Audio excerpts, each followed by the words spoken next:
Hey everybody. Hello, hello, hello. Welcome. Welcome to Walking the Path. Welcome to Facebook Live. Welcome to your life.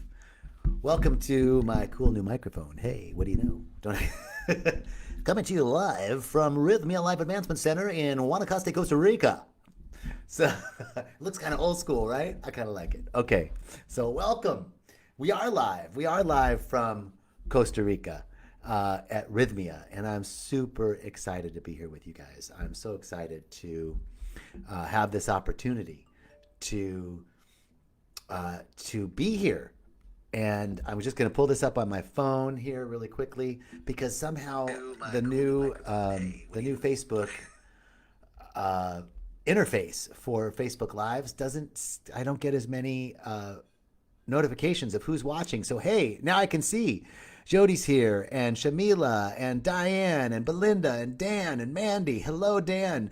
Benedict, thank you guys so much for joining. And I know while more people are, Jason, welcome. Everybody's coming in now. So this is such a great time to tell you a little bit about what's going on at Rhythmia. Mandy, hello. Hello. Is it Besiel? Besiel. Jason Jones. I'm John Jacob. So we're both JJ. What's up? And thank you, Besiel, so much for that beautiful greeting. So I do want to tell you guys that I am coming to you live from Rhythmia in Guanacaste, Costa Rica. And it is amazing here. You guys have got to get down here. We are getting ready to open up November 1st. We are opening up November 1st. Hello, Pamela and Charlene and Aunt. What's up? And Nushin, hello from Houston, Texas. Okay, here's the deal. We're doing a soft opening November 1st. So November and December are soft opening, which means that, hey, Allie, which means that people who have existing reservations. So if you had a reservation, you were booked for some time in 20. Hey, Pamela, and you have an existing, and we had to shuffle you forward because of COVID. Now you can redeem that reservation November, December, and we're accepting reservations now for 2021 for January. So, wow, Michael Stewart, hello from Michigan. Good to see you, brother. Derek, I'm so grateful. Thank you guys so much. Mia and Allie, hello. So we're doing the soft opening. Mandy from Western Australia, welcome. Hello, mate. Uh,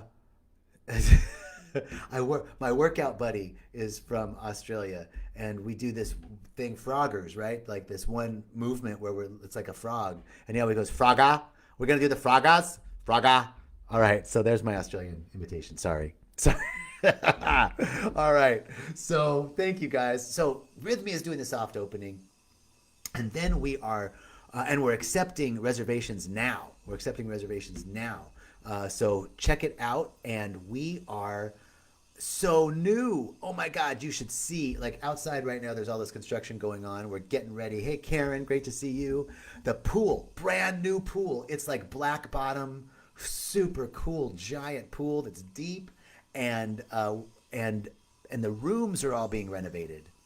So the rooms are amazing. Good day, mate. And I mean, Roots, the dining room is being expanded. It's just all like, and the property is so beautiful. They're cleaning and pruning the grass, and they're letting everything grow. It looks just, and it's been the rainy season, so it's verdant green. It's just gorgeous. Get your booties down here and come experience a little bit of Rhythmia. It is so amazing. So that's exciting. And here's the thing about, I was thinking about this and what we're going to talk about today, embracing imperfection.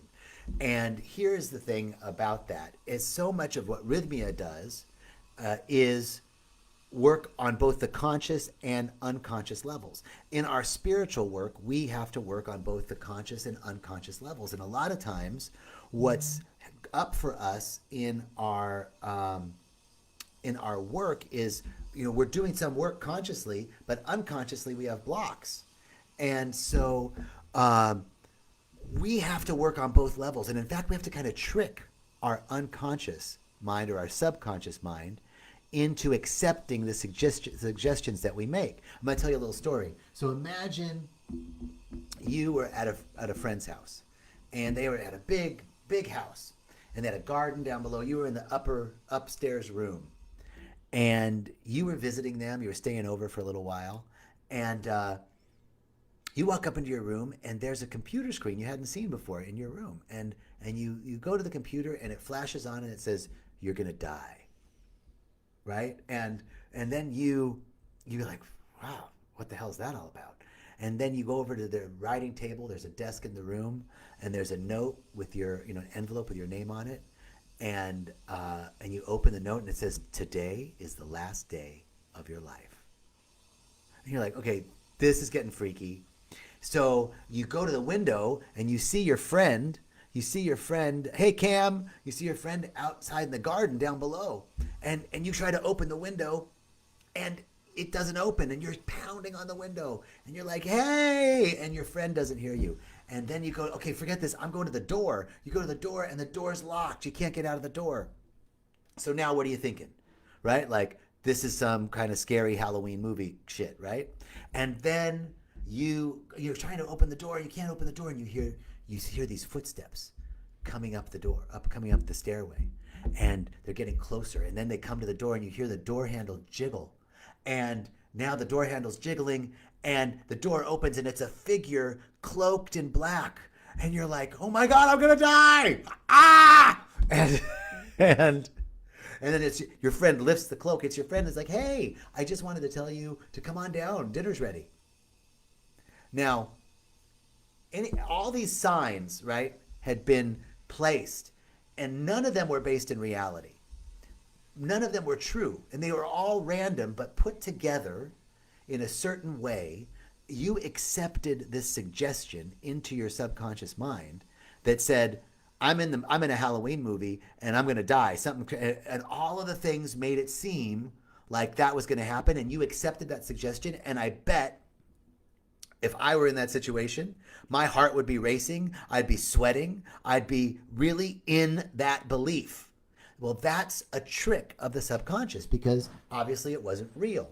So in the same way, we have to we have to play those tricks on ourselves. We have to trick our conscious mind into letting information into the subconscious mind so that the subconscious mind can act on it. And this is the real power base of it's like, the conscious mind is at the tip of the iceberg, and the unconscious mind is 90%, right? And this is where we have to live as well in our work with affirmations and with suggestions. And so this is where I want to bring in now embracing the imperfection, inching forward. Just inch forward. Embrace the imperfection. We tend to embrace an all or nothing mentality about change in our lives.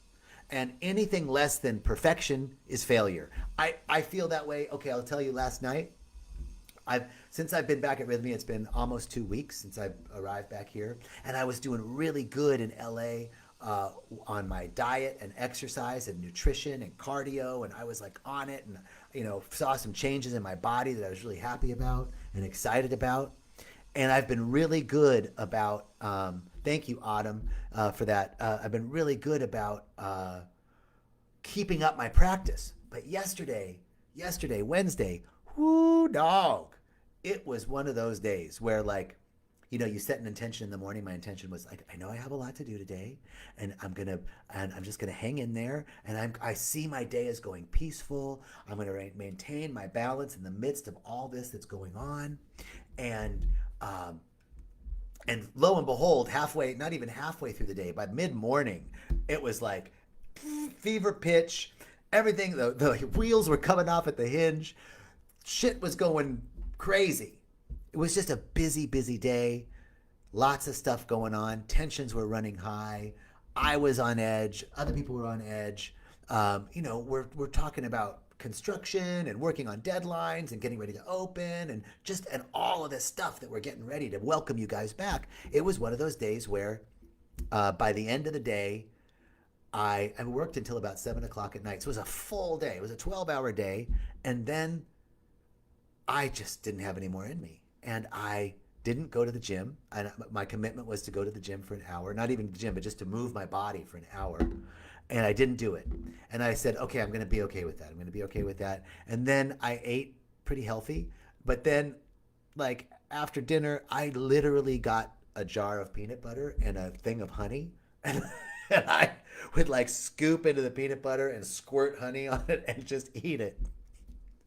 Not especially good to do that right before bed. Just saying. So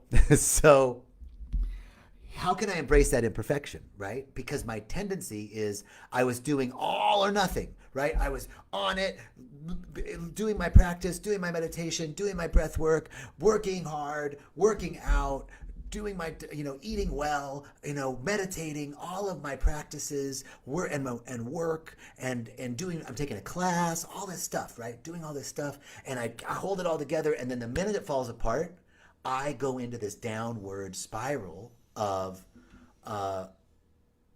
self-recrimination. That's what it is. It's a downward spiral of self-recrimination. So this meaning that I start beating myself up, regretting, oh my God, I ate that peanut butter and honey at the end of the night. And it wasn't just 1 or 2 spoons, by the way. It was quite a few, like probably like that much out of the jar. Like the jar, and it was like that much. Yeah, it was a good amount. So, right, but I go to, it's all over. I'm fat. Like all that stuff that you say about yourself, right? But here's the deal. If I look at the progress of my week, my day, my week, my 2 weeks, my month, I've been making steady progress. I've been doing good. And the hardest thing to recover from isn't the peanut butter and honey that I ate or not working out last night. The hardest thing to recover from is the self-recrimination and the need to be perfect without, that anything less than perfection is failure, right? That's exactly right. Anything less than perfection is failure. Now, fulfilling my mission,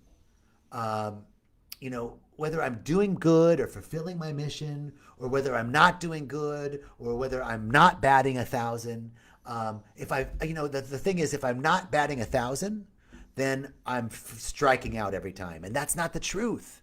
That's not the truth. If I'm not batting 1,000, doesn't mean I'm striking out every time. We tend to embrace this all or nothing kind of, impossible standard. We're all it puts us in this impossible standard, and it basically keeps us from looking at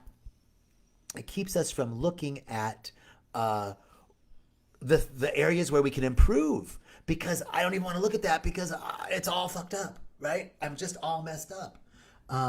I'm reading this Belinda. It is a profound astrological time, as my dear friend and sister Jen Sedini says. Mercury's in Gatorade. And maybe my body just needed a little extra protein. Right on. And honey helps with a good night's sleep. Fuck yeah, Belinda. Exactly. Right? Now, whether I'm telling myself that positive narrative or the negative narrative, the issue is that it's okay to embrace the imperfection. To embrace the imperfection, because when I become adverse to looking at my imperfections, then I tend to stagnate and grow. I tend to stagnate and not grow. It limits my growth, because if it's all or nothing, and I'm either a good person or a bad person, or I'm either batting 1,000 or I'm striking out, and if I'm striking out, I don't even want to look at that. Let me just bury my head in another bottle of, jar of peanut butter and watch Netflix. Then I am stagnant and not growing, because I become adverse to seeing my imperfections and seeing where I could grow. So any suggestion that I have to be perfect to transform becomes an obstacle to me being the best version of myself. Let me repeat that. Any idea that we have to be perfect in order to meet our transformation, in order to grow to the next level, in order to accomplish what we want to accomplish, any thought that I have to be perfect becomes an obstacle to me actually being the best version of myself. So looking at our failures and imperfections will help us to embrace being the best version of ourselves. And I'm not supposed to be perfect when it comes to transformation. In self-transformation, we're grappling with a self-construct that was not designed to make sense. And it was not born out of design. It was born out of a need to protect myself, right? My egoic structure isn't supposed to make sense. It's supposed to protect me. That's what it's there to do, right? So if I'm looking at transformation, I'm grappling with this self-construct of the ego that isn't designed to do anything but protect me. And so it was born out of a need to protect myself, and those constructs are they're part of a desire to avoid making sense, and to it's a need to, it brings on a need to rationalize and a need to protect myself. They are and justify my position, right? Like, oh, well, the reason why I needed to eat was because of this, or I was stressed out, so it was okay that I blew off working out, and da da da da da. Let me just rather look at that mechanism of me getting stressed and then not doing something that I committed myself to, which I knew would relieve the stress. I knew that if I just went, right, it would relieve the stress. Now, I'm not beating myself up over not going. That's the first part. Don't waste any time in self-recrimination. But if I can look at the mechanism that had me miss my commitment, then I can learn something and grow from it. So really what's there for me to learn is what happens when I get stressed out. And hey, Carlo, great to see you. Belinda, let me see what she says. Embrace it all, however you hear. Transformation is a funky journey, and letting go of programs. Yes, thank you, thank you, thank you. So here it is. Here it is. That's the piece that if I am not, if I think I have to bat 1,000, and if I'm not batting 1,000, I'm striking out, then I'm not going to look at the imperfection. I'm just going to go, okay, today's a new day. I'll just get better today. But let me go back and see what was the mechanism that had me not fulfill my commitment yesterday because of the stress. And then I can actually grow instead of rationalizing what happened. I was stressed out. It was a busy day, right? And that's okay. It's okay. But let me just look at it.